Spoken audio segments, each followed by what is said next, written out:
Today is Wednesday, November 4th, and this is the Hendrick-Hudson School Board of Education meeting. Can I get a motion to call the meeting to order, please? So moved. Can I get a second? All in favor? Aye. Can I get a motion to move into executive session? The executive session will convene for the purpose of collective negotiations under the Taylor Law. So moved. Second. All in favor? Aye. Aye. So to the public, we will be back at approximately 7 p.m. We are now going to convene to our executive session. Thank you. All right, very good. Good evening, everybody. Today is Wednesday, November 4th, and this is the Hendrick-Hudson School Board of Education meeting. We have just completed our executive session, and we are now back in public session. So our first order of business is to approve the agenda as stated. Can I get a motion to approve the agenda as stated, please? So moved. Can I get a second? Allie seconded. Lori. Lori, thank you. All in favor? Aye. Any opposed? Okay, very good. Does anybody have anything to pull from the consent agenda this evening?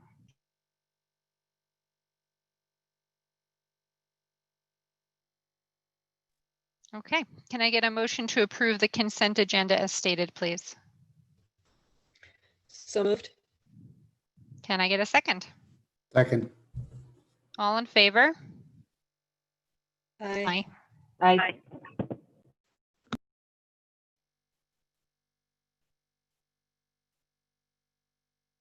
Okay, there were no items removed from the consent agenda, no donations this evening. Joe, are you ready for our superintendent's report, or do you want me to flip-flop this and we do committee reports first? No, I'm good. I've just got a couple brief updates, and we have some visitors with us to present some fun and exciting things happening in our classroom. So I just want to give some breaking news. One of our student athletes at the high school, Isolda McManus, has been named a Con Ed Student Athlete of the Week. She is, of course, a high schooler of ours and participates in cross country. So more details, but this was given to us, I think, in the last 24 hours. So congratulations to Isolda, and thank you for representing our school community. And we're glad that even on a limited format, we can have athletics and have some sort of sense of normalcy as we have schools opened in a pandemic. And just two other quick updates. These are kind of reminders. They're old news, but I haven't really reported them to the community. The district won two communications awards, one at the state level and one at the national level.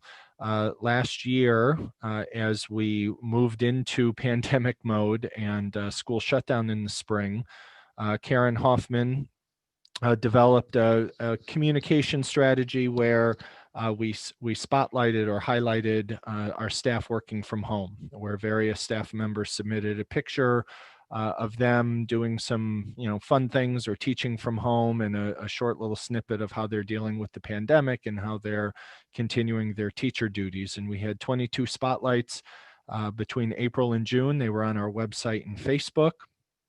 And highlighting really it's sort of a get to know some of your teachers in a different way. Normally we put on our uniforms and we come to work and we teach, and then we go home and take our uniforms off. But last spring and sometimes this year there has been no different. So we were recognized, and that was a great opportunity to highlight some of the really neat things our staff were doing at home, and a little window into their life last year. And also we were recognized nationally by the National School Public Relations Association for our podcast series, which includes trends in the real estate market. As Indian Point announced their closure almost 4 years ago, this January will be our 4-year anniversary. we started meeting with Don Dwyer. Don Dwyer is a local realtor and a Hen Hud parent, and was very involved with the Frank G. PTA for a number of years. And Don would join me about every 6 months and talk about the real estate market and trends and different analytics.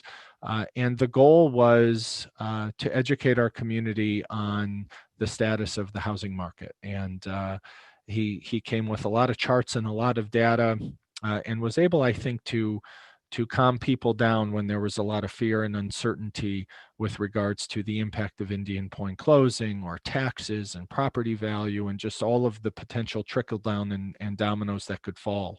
So we submitted a number of the podcast interviews that Don and I had, and we were identified as one of a handful of school districts in the state that won a national award. So we wanted to make sure that we shared that with our community, because we're proud to highlight our families and our staff, and you know, in the craziness of educating students today in the pandemic, and all the different models we have, and all of the different breaking news, we wanted to make sure we thanked our staff and let our community know of some of these accolades that take place behind the scenes. So I'll leave it with that. For myself, I'll turn it over to our team. If Margaret, you want to start and give a brief update? Sure. Just a couple of things, because I know we have a presentation tonight. So we, this past Monday, started with specials for our remote only students at the elementary level. Haven't been able to check in yet because we just got it going, but I haven't heard anything. So I'm hoping that as we progress, it's going well. And if it's not, we'll readdress it and tweak what we need to tweak to make it work. Also started working with Doug Frank and Samantha Hecht to plan music lessons back in second semester for our elementary students. So we did a little brainstorming, and Doug and Samantha are putting together some suggestions for times and groups, etc., understanding the complications that the wind instruments will present for us, but we think we can learn from the experiences of those around us and put something together.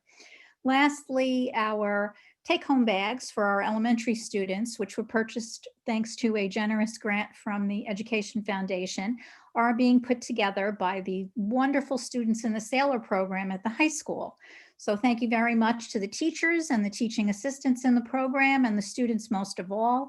I don't know when they'll be finished because there are 715 bags they have to put together, but I am very grateful for their assistance and the fact that we're turning this into a work-based learning project for them. Thank you also to Lisa Schuckman, who suggested that we reach out to them as a team. So that's all I'll share tonight for curriculum and instruction. Thank you. Thank you, Margaret. You did. Lisa, would you like to give an update? Absolutely. Margaret, they'll be done soon. Don't worry. We just have to be in school because they are working like machines. I get picture updates every day, and they're working 2 to 3 times a day on them. So it's exciting to see their progress. You know, great news is we have an amazing special ed program. I was sharing with Joe today. We have 3 more special education students that have moved into the district. So we continue to climb with the number of students entering our districts. So that, you know, really talks about how great our special ed program is. Our new assistant director of secondary visited today. He starts Monday, but he did spend some time in the school this afternoon and was able to meet with myself and our assistant director for elementary. Very anxious to get started. He wants to start calling families, some of the team members at the middle school. We continue to provide the supports, you know, and continue on the remote and learn how to do better for our students with special needs. It's very difficult, but we're figuring out ways. Last Monday, we did hold our first of the 4 installments for parents for SEL. Unfortunately, only 2 parents signed on for this whole seminar for the hour. However, it was videotaped and will be shared and translated into Spanish. Probably within the next week, it will be posted on the webpage for parents. We're hoping that we do get a better turnout the next month in December, and that will be going out very soon. So very impressed with the 3 clinicians that were presenting. They did a fabulous job for the 2 families that did show. So that's my update. Thank you, Lisa. Why don't we go to Enrique, and then Laura, you can give a brief update and introduce our presenters. Thank you. From my standpoint, we're having an audit committee in 2 weeks. We finish the audit and we finish our internal audit, and we'll discuss that in 2 weeks with the audit committee. That's basically all I can say. And I know the facilities committee is going to try to get together next week. And the facilities committee, you're right, Joe. Okay. Okay, Laura. Oh, I'm sorry, Carol. Sorry, Joe, before we have the presentations, I know you asked Laura to introduce them. I just want to give the board a chance to ask any questions about the update before we move on. Okay. Laura, do you want to do an update and then we'll do the questions and then we'll do the presentation? Sure. I'll make my update brief. Part of Ed Law 2D and part of one of the policies that we recently approved is that we had to have required training for all staff that have exposure to any student personal identifiable information. So we began that this week using, tonight we're going to be talking about tech coaches, but 3 of our tech coaches that have joined us this year, specifically focusing and supporting me in the work of Ed Law 2D. So I had Heather Wynn, Elisa Rosen, and Mary Beth Rossetti. The 4 of us have worked on a training that we tried to make somewhat, we wanted to make it effective and also not too boring and too long, but again, effective. So we did a training for elementary staff on Monday, for middle school and high school staff on Tuesday. And we also are going to be providing a recorded version because we have additional staff that need to participate in this. So anybody that works with students, anybody that has students' information, names, addresses.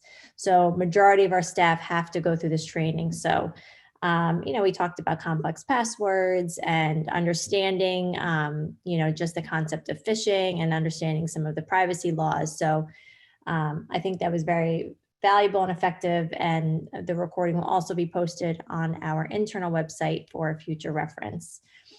In the HR world, it is always busy, especially right now. We have a lot of, it's continuing just working with staff and help support them navigate this kind of unknown territory right now of maybe being quarantined, maybe knowing someone who is tested positive, and just trying to figure out best next steps. So lots of conversations between staff, and, Fran Dodara, my administrative assistant, is a huge help in that. And Enrique and I as well work together with a lot of the staff as we kind of work, figure out the best things for them. So that's the end of my update, because I want to keep it brief. So if anybody has questions for any of us, and then I will introduce our presenters. All right, thank you, Laura. I'm going to just kind of do a poll around the room to find out if anybody has questions. Let me start with Lori, because she might need to duck out of the meeting for a couple minutes. So Lori, do you have any questions for anybody? I have nothing yet. Thank you very much. Mary Pat?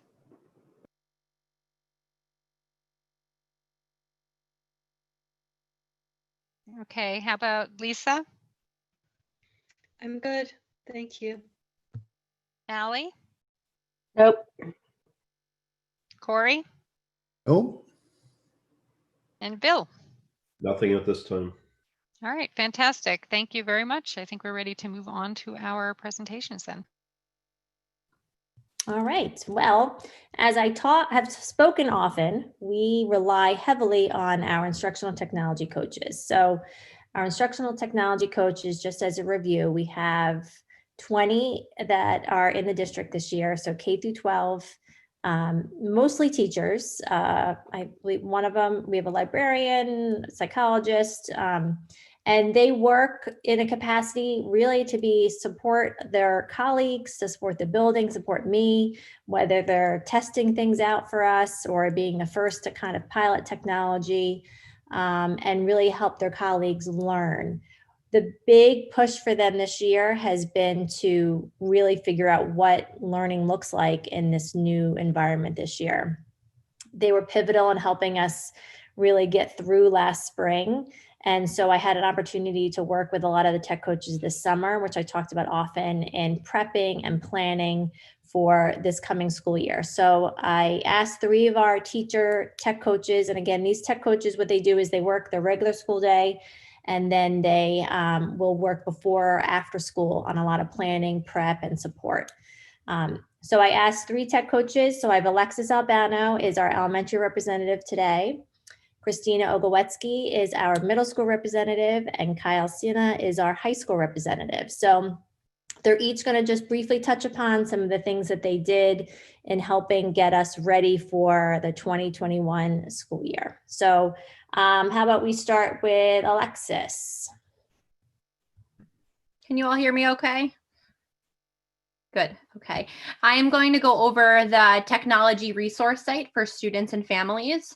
So this site was created over the summer to assist and support students and families with the current instructional technology resources that we are using within the classrooms. So our main goal when creating this was to make it easily accessible for students and families. So our big focus was organizing it so families and students can really find whatever resource they need. So some of these, the site includes how-to video tutorials. So what we have is some of the technology coaches created the how-to video tutorials because we really wanted students and families to hear a familiar voice. So a lot of our resources are those videos and us walking through the steps to solve whatever issue that they need. We also provided other videos that we had already had. And again, we're updating this as new resources are coming out and as we're learning new things. And we also included resources aside from the video tutorials, important information and tips and tricks. So pretty much what we have here is, for example, we included family guidance for iReady. So we have iReady at home. That's really to assist parents on how to use it. We also included links to Distance Learning Resource Center, specifically for Zearn. At an elementary level, we really use Zearn for extra math support. So we included the links to those tutorials that students or parents can log on to for those webinars. And those run about 30 minutes long.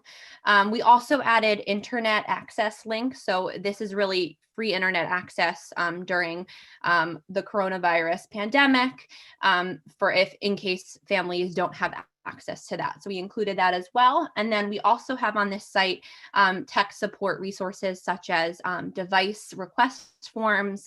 We included tech tickets for help desk tickets for students. And then we can move on to the next slide. So on the next slide, I'm going to show you how we organized this website. So when you first click on the link, you get brought to this page and you can choose either if you are a student or a parent. And those, if you see click here, if you are a student, click here if you are a parent, these are buttons. So once the child or parent clicks on that button, they will be directed to the next page, which I will show you now. So the next 2 pages are just some of the resources that we have available on here.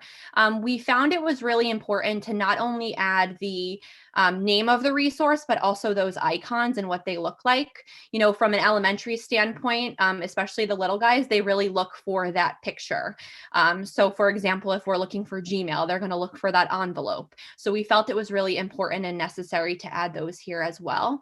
And if you go to the next slide, this also has the rest of the resources. So we have all of the resources from K to 12 here. So you'll notice Schoology, Edpuzzle, Google Classroom, ClassLink, Seesaw. There's a ton of resources on here. And then at the bottom, we added, if there's anything they don't see, they can click on that. So on the next slide, I actually chose Google Classroom. So I clicked on that link and I organized it this way. So we have sublinks here. So we felt it was important to really organize the different processes throughout Google Classroom. So for example, in the beginning of the school year, we were really showing students how to get started with Google Classroom. So this could be, you know, deleting some of their classes from the previous year. So when they log on to Google Classroom, they're not seeing every class that they've ever been in. So we have tutorials on how to take those away. Also how to simply log into Google Classroom, especially for those little guys. We're really focusing on, you know, the logistics of how Google Classroom works.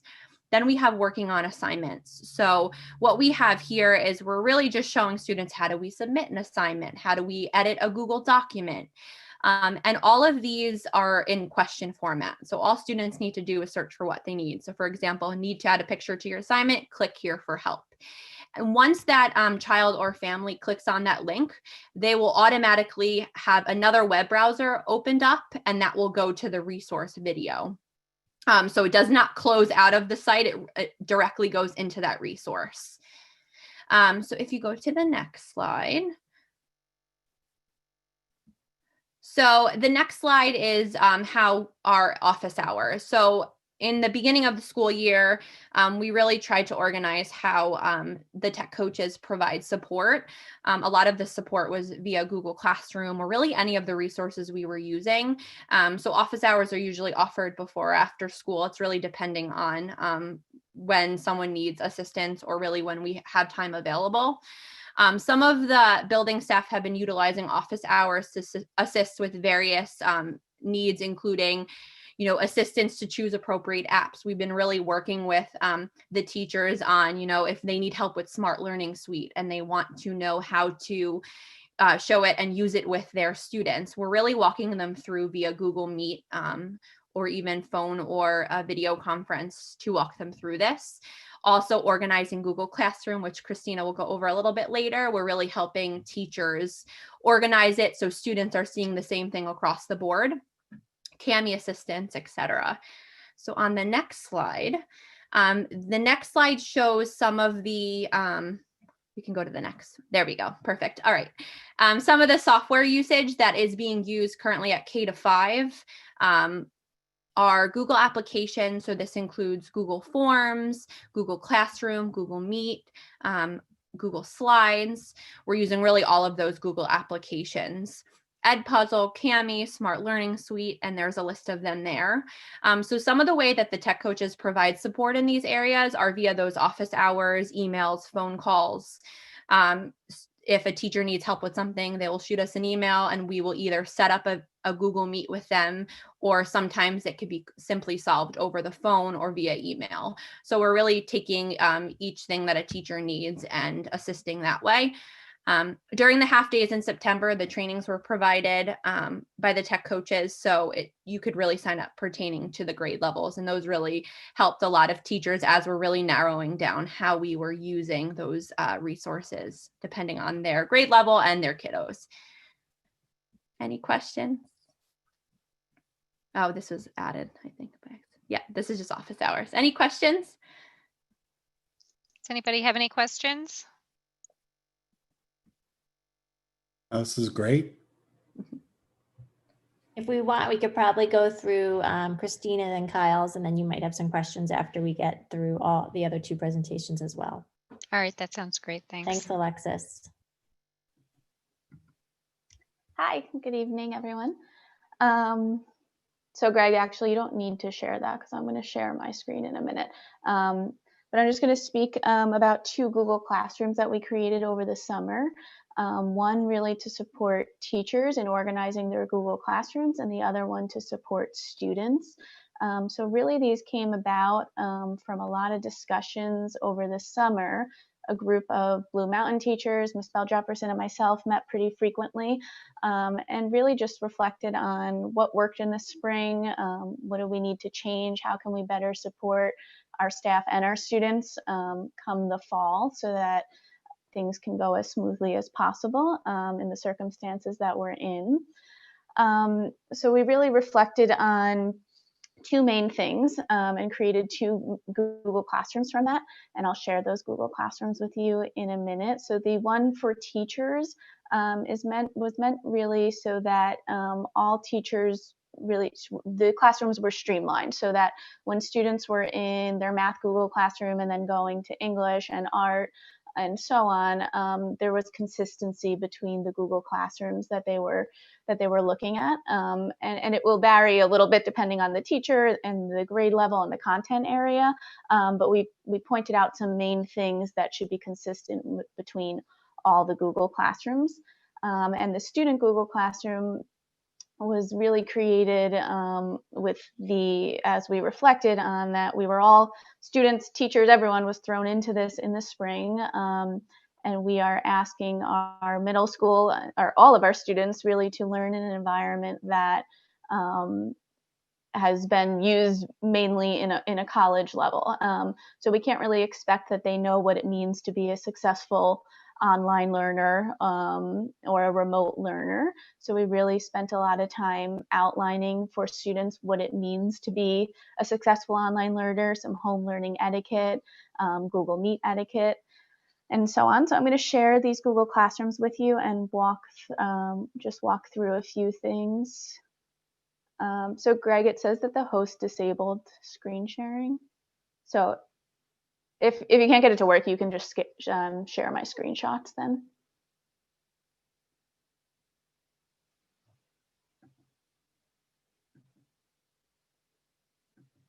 I just made you a co-host, so you should be able to share now. Got it, thanks. Okay, so this is our Google Classroom that we created for teachers. So again, these actually started we created them at the Blue Mountain level, and then they were shared with the elementary school tech coaches, and they duplicated them and modified them a little bit for elementary school, but really all teachers K through 8 completed this course. So we start off with the basics here. So this classroom is modeled, is a model of what the classrooms, an idea of what Google Classrooms can look like for teachers. So outlined by topics, or some teachers may have it by weeks or different units. And the teachers went through this as if they were students in this Google Classroom, so they were able to view it from what their students would see. So we start off with just some of the basics of the setting options in Google Classrooms. Do students have the ability to comment, to post, just share things on the stream? We talked about setting up topics. So again, these are the topics up here in the orange that you see, which just help with organization. We really emphasize the difference between posting in the stream versus posting in the classwork tab. So we emphasized really that the stream should be used just for announcements, and the classwork tab should be where all assignments are posted. And you'll see when we get to the student Google Classroom why this is so important on the organization end of the students. And then scrolling down here a little bit, we provided some Google Meet expectations, and you'll also see these in the student Google Classroom, so that these Google Meet expectations are consistent among each class, and really district-wide. And then, so if we jump over to the student Google Classroom.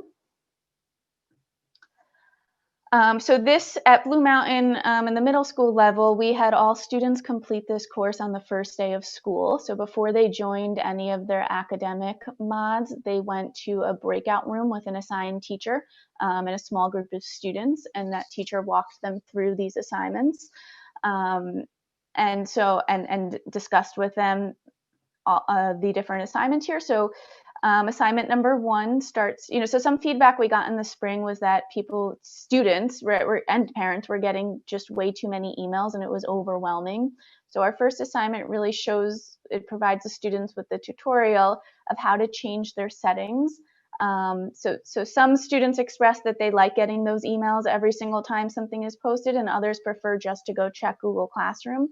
So we left this up to the students and their learning style and what they felt was going to work for them. We again speak a lot about the difference between the classwork and the stream tab. So we're trying to streamline it so that the stream is really just used for announcements, and the classwork tab is where they should go for all of their assignments. And the reason for that is when things are posted through the classwork tab, they show up on the student's to-do list and the student's Google Calendar. So that's one of the assignments down here, is helping the students understand how to use the to-do list and the Google Calendar as an organizational tool for them.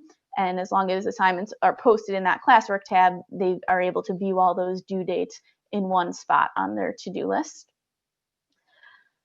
Some other feedback we got from teachers from the spring was that students had some difficulty with actually turning in assignments or marking assignments as done or turning in blank assignments. So we spent some time emphasizing the difference between when you turn in assignment versus marking an assignment as done, and the need to not turn in blank assignments. And then we go down here and focus a little bit more on some home learning etiquette and what it looks like to be a successful online learner. So we go through Google Meet expectations with the students, and then we have them fill out a Google form here that checks for some understanding. And then we spend some time, so some more feedback that we got was that, you know, some of our students just don't know how to email a teacher in an effective way to get their point across. So we were getting a lot of emails in the spring that just said, help, I need help in the subject area, which doesn't give us a lot of information and is hard for us to help them. So we actually have them watch a video about, how to email a teacher and the difference between writing an email, a professional email, versus writing a text message to your friend, and how those are going to look different.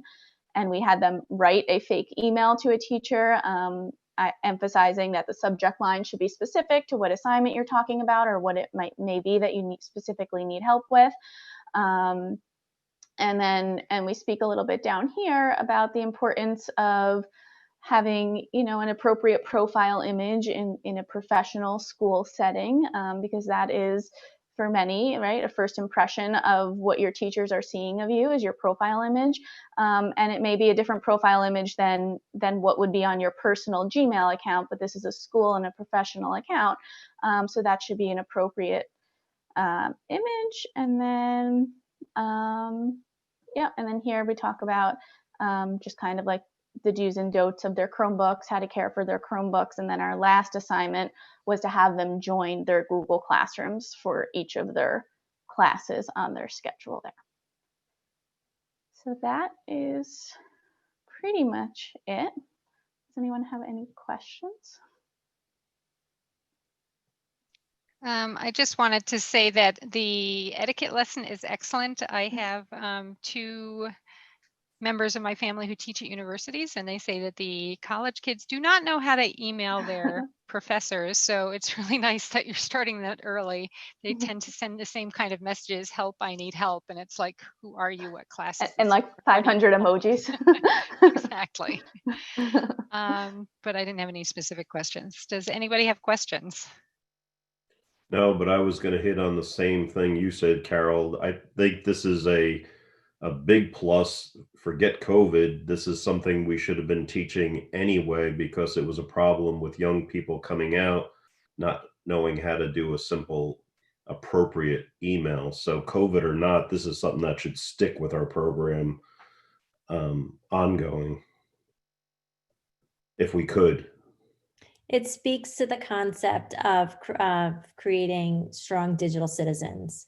And so that's something that we try to embrace K through 12 in our curriculum. And it has been things that have been done, especially through our technology courses at the middle school, through our librarians at the elementary school, and through up to the high school. But this really formalizes it a little bit more and gets to every single student. And it was interesting. Again, it came from a lot of what we were seeing that was happening in the spring. And so as a result of what we saw, we were able to kind of create this streamlined instruction. But again, goes back to that concept of Hendrik Hudson is going to create a strong digital citizen. So everything we're teaching all the time, we want our teachers and our staff to learn and understand, but we also want our students too. Thank you, Laura. Those classes, the way you've set up the website looks so well organized. It's really nice. It looks very user friendly. I'll have to check it out. My daughter is in high school and she's pretty digitally savvy, so I have not taken advantage of the site, but now I want to go look at it. So does anybody else have any questions? Just as a person in education, I think it's excellent.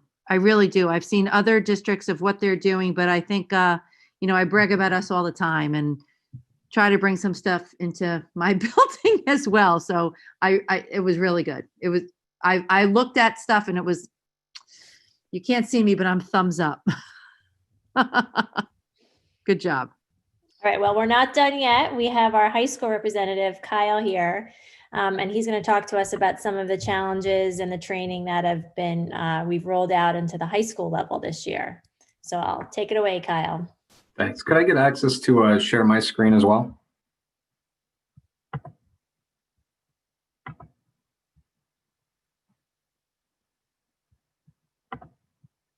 You should be all set, Kyle. Okay. Cool. Good evening, everyone. So I am here tonight representing the high school tech coaches. So the first thing I want to do is give a shout out to the high school tech coaches, which includes myself, Mary Beth DeJaneiro, Christina Fiel, Anne Marie Gallagher, Stephanie Geiger, Joseph Collada, Shirley Reith, and Thomas Yee. And we have, especially that I'm going to shout them out a lot tonight, been working collaboratively since the summer on just everything that we're going to talk about tonight. The first thing that we're going to talk about is where we were introduced to Schoology. So we started off the year in the summer working to develop ourselves professionally in learning our new learning management system, which was Schoology. That gave us the foundation to then go out and teach our faculty members, our department members, our coworkers, how to start using the system, how to start getting prepared in their own, what we call sandbox, their kind of practice course, while we waited for the year to start. The other thing that I also wanted to point out, and this was across all the tech coaches, probably one of the coolest things that I think we did so far was we kind of had our own virtual like ed camp go on at the beginning of the year when we were doing those like half days to start. That afternoon, as you can see down here in this calendar, was blocked out with all of us. Just anyone could sign up for different courses and different things, from Schoology to Kami to how to like integrate Google Slides with different aspects of Classroom. So whether it was K through 5 or 6 through 12, we were hitting stuff across the board for whatever people were interested in. And then we also took recordings of that and were able to host that on our internal website, which I'll talk about in a minute. Next up, when we were getting ready to learn Schoology and get used to it, we were also considering how to start getting students used to this and to prepare them to start using this system. Stephanie Geiger created an awesome orientation to using Schoology that was made available by cohort. So those first 2 days that we were back in with the, not back in, but virtually in with the kids, we had students broken up by cohorts, and we ran through a presentation, an interactive presentation that the tech coaches had developed together. And we gave students access to the orientation courses, walked them through it, kind of spot checked some issues that came up and answered questions. And that was also where we just took off running at the beginning of the year with this. The next thing I want to show is the crazy amount of videos that we have made. So we've been making videos nonstop from even in spring through summer to now. And one of the places that we've been hosting them, there's a lot of access points. Some of us, I got to give a huge shout out to Tom Yee, who not only has maintained his own YouTube channel, but has the best thumbnails for his videos, bar none. But we've, Heather Wynn and I have been working alongside Mrs. Nair to work on our own internal Henhook website. And our internal site hosts a lot of the content that tech coaches have created. We've got this broken down into technology tools by different levels. So elementary level, middle school, high school. Our Schoology page, for example, contains about 932 videos. I'm being hyperbolic, but it contains a lot. And it contains a lot broken down by categories. So we have things down from like beginner skills, so just how to get set up, advanced skills, how to make assessments, teacher checklists. And then even this week, we did live hosting with teachers in the afternoon for a remote day yesterday, talking about the great passback feature with Infinite Campus. We also have resources available on the website. And as we update the website too, we also have a banner running up top that tells people like a call out, hey, here's what's new on the website too. Aside from that, we've got resources, which go over just a bunch of different things, like from teacher laptop, student parent website link, our document camera requests that just came out. We have a calendar of sessions, which also includes the BOCES courses that a lot of us have also been taking on the side. We have a directory of our tech coaches, and we have announcements from Mrs. Nair as well. So we've housed a lot of stuff inside of this website, and the amount of storage space and videos, I can't even begin to imagine what that's taking up. Lastly, in general, tech coaches, and this goes for tech coaches at every level. If I'm speaking about the high school tech coaches here, and I'm saying this about all of them, I'm going to be humble on this one. They have been like the unsung heroes, I think, in a lot of ways, behind the scenes through a lot of what's been going on in terms of adapting. So far, tech coaches have worked to offer office hours throughout the week. So we have set office hours, but of course that's part of it, right? We've been working with our respective departments for questions specific to our content areas. So each of us have kind of broken off to think about how to apply some of the tools and ideas that we have with the content areas within which we teach. We've responded to emails from faculty, administration, students, and families about ideas that we could have, best practices, issues that we've been running into, and not only troubleshooting, but also problem solving, and coming up with some pretty cool ideas along the way. And we've been engaging in professional development, researching new technology tools, and adapting and enriching our approach continuously. And that's been one of the most important things here, that it hasn't been a like one and done kind of thing or a singular approach to the year. New ideas, new ways of using things, troubleshooting things, finding issues, finding ways around them. That's kind of how this has gone, and it's how it's going to go. And each time we find a way to keep getting better. And I'd say that across the board for tech coaches in general, because as we've already seen tonight, some of the stuff that's been done has been pretty incredible. But yeah, I really got to give a hand to my fellow tech coaches. I'm going to show their names one more time, just to for all of them. All right, I'm going to stop sharing now. Thank you, and as is customary, if you have any questions, I'd love to answer them. All right, thank you, Kyle. Did you say you guys made all of those videos yourselves, or did you just aggregate them from the Schoology teaching site? Oh, those are ours. We have made a lot impressive. of videos. Very impressive. All right, does anybody have any questions? Allie, go ahead. First, I have to say this is really impressive. I particularly like how you have been able to respond to the feedback we got over the spring. I think we've done a great job, so kudos to everyone. I guess my question maybe is for Laura, or to all the tech coaches.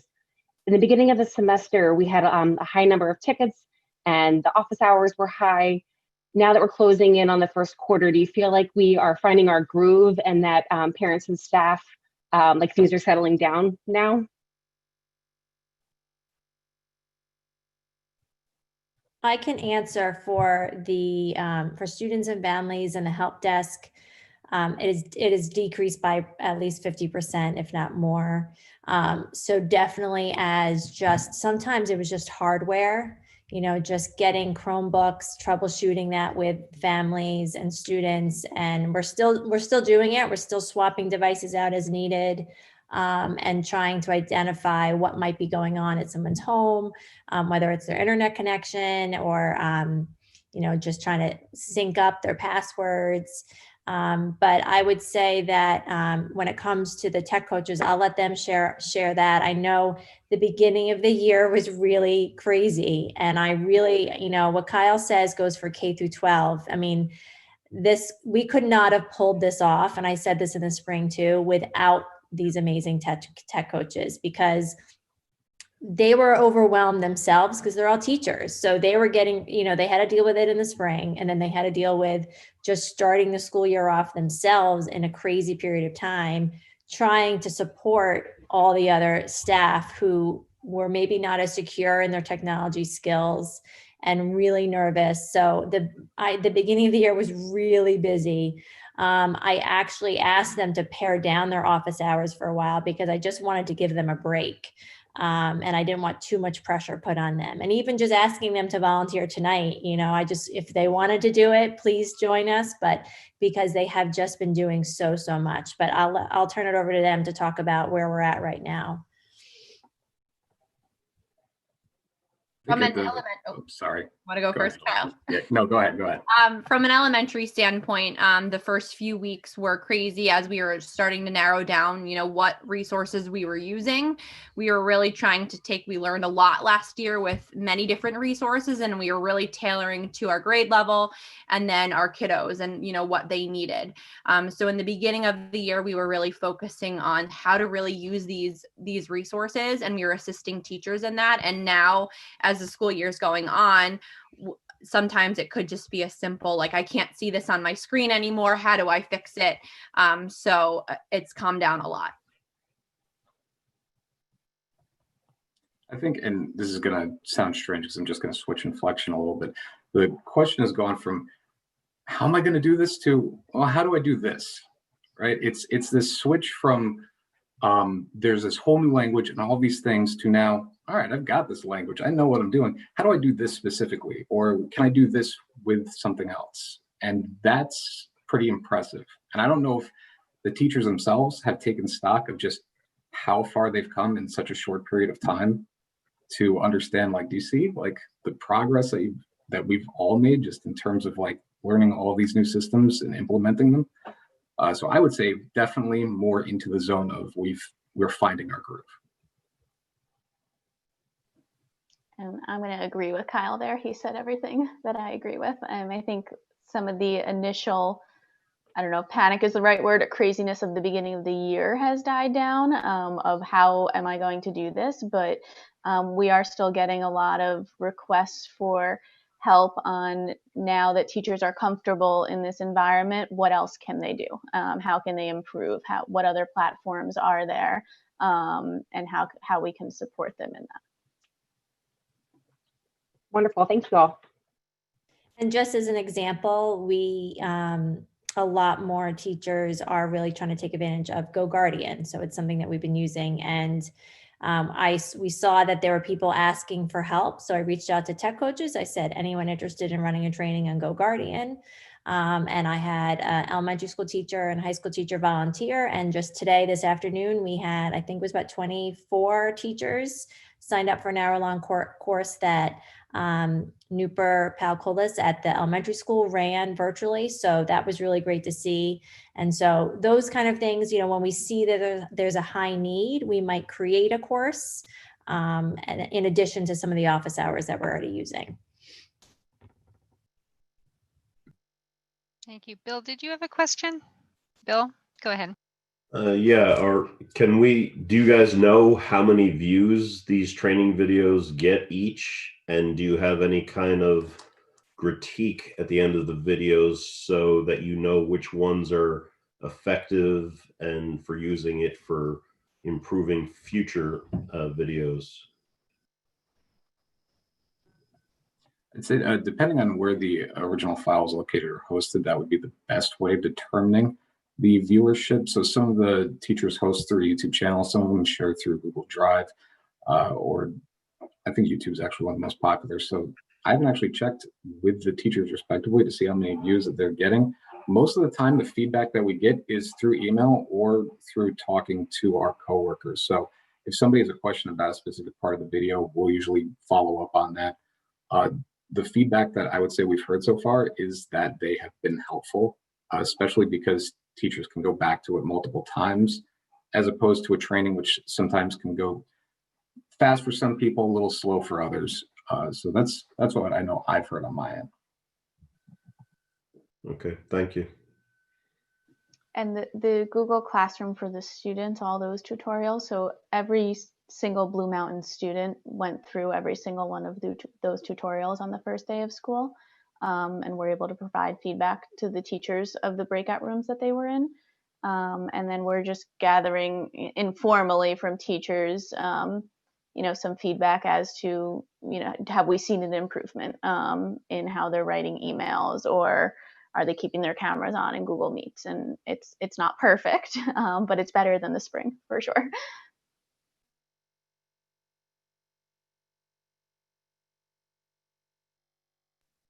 All right, let me poll around the room, make sure there aren't any other questions. Lisa Anderson.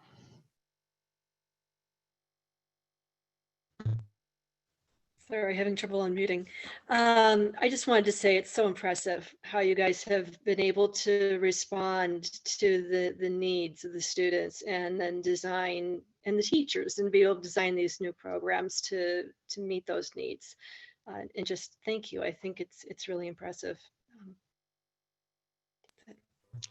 Corey, did you have any questions or comments? No, I'm just always happy to see tech training start earlier and earlier and earlier. So it's a great thing to see. So thank you. Mary Pat, did you have anything to add?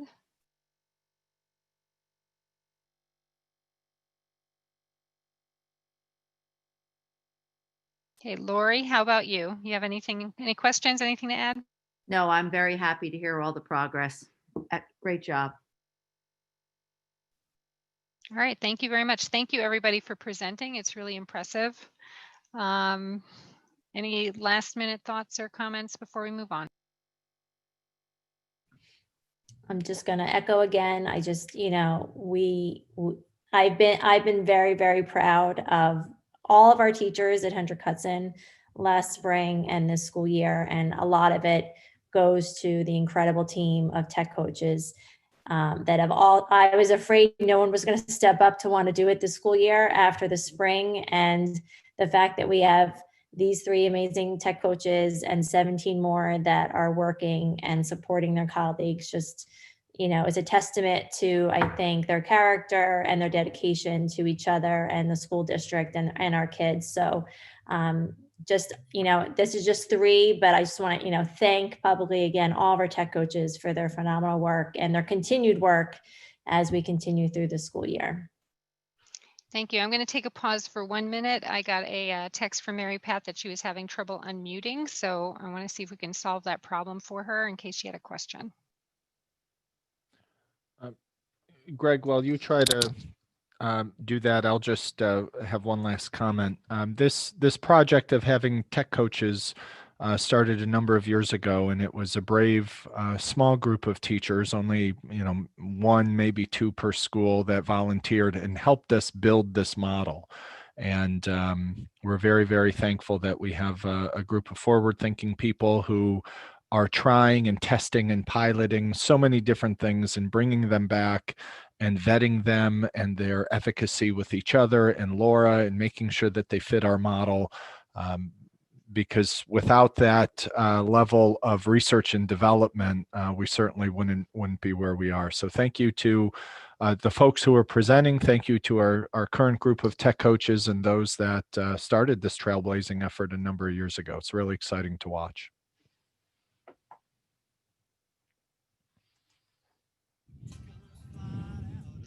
Okay, Mary Pat doesn't have anything else to add, so we can move on. Thank you again very much for joining us this evening. We greatly appreciate it. It's always nice to hear what's going on in the school, especially when it's so impressive.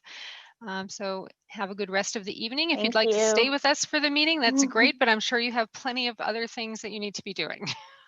Thank you. Have a good night, Have a great everyone. Night. Take care. All right, so next on our agenda are our committee reports. Does anybody have a committee report they would like to share with us?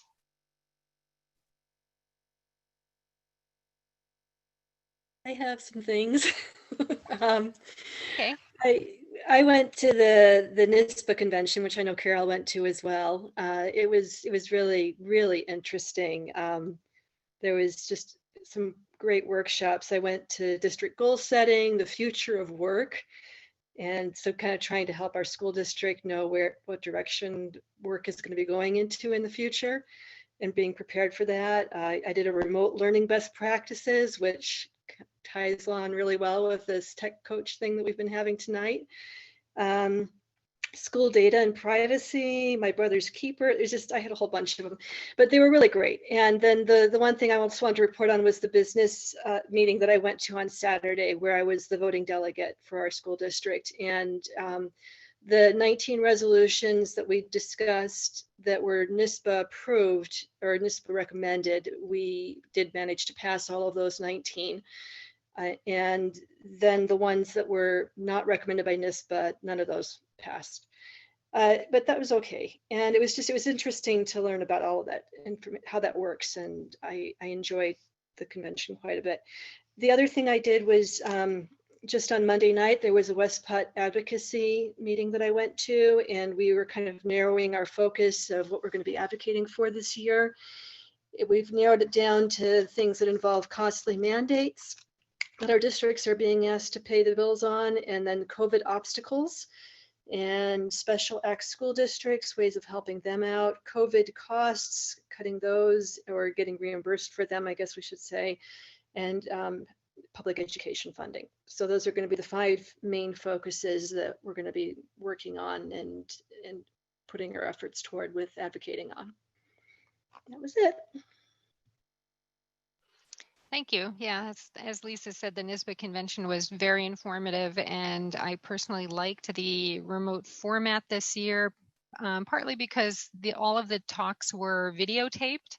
So we have until the end of December to view any of them that we might have missed. And in a normal convention year, you would have to pick one session to go to, but now we can see as many or few sessions as we want. And any of you who were not able to sign up for the NYSBA convention, you still can and view those videos until the end of December. So if you're interested in doing that, you just contact Carmen and she can sign you up for that.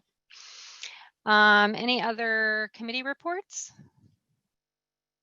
Okay, so our next section is the audience comments section. And Carmen, did we have anybody send in comments this evening? Good evening, everyone. No, we did not have any comments this evening or earlier today.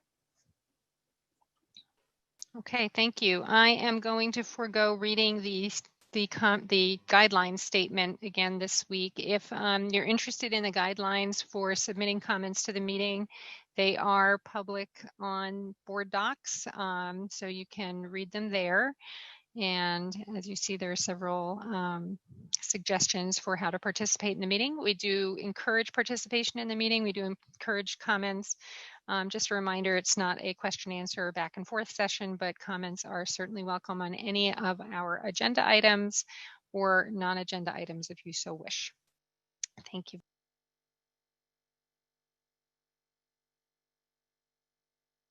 And that brings us to board comments, new business. We already spoke about the NYSBA convention. Does anybody else have any last minute comments, anything they wanted to discuss? Any last minute questions for Joe before we sign off? Nope. Okay, so that brings us to the end of our meeting. Our next meeting will be November 18th. It's another Wednesday. And I would like to request a motion to close our meeting this evening. So moved. Second. All in favor? Aye. Any opposed? No. Okay. Have a good evening, everybody. And we hope to see you again in 2 weeks. Thanks. Good night, everyone. Good night.